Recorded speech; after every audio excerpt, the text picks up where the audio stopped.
Su orucunun artıq 24-cü saatıdır.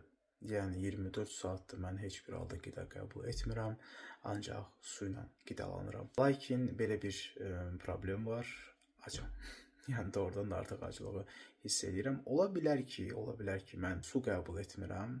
Səhər-səhər su içdiyimdə indi 2 litrə yaxın suyu yavaş-yavaş içməyi planlaşdırıram. Dözüləndimi? Hələ ki dözürəm. Biraz halsızlıq var.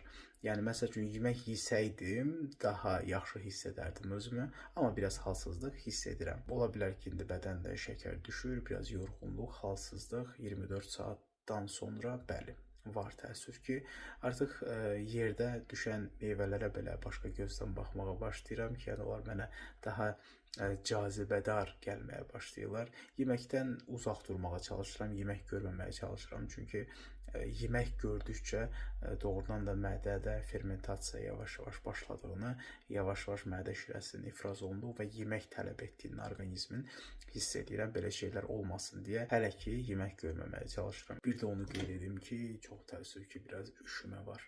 Yəni istər-istəməz bədənə qlükoza daxil olanda bədən isinir və indi özümü isitməkdə biraz çətinlik çəkirəm. Əllərimin belə deyim ki, biraz daha soyuq olduğunu, normadan soyuq olduğunu hiss edirəm. İndi inşallah bir müddət sonra ola bilər ki, 3-cü artıq günə və yaxud da ki 48-ci saata giriş eləyəndə biraz daha fərqli olsun hər şey.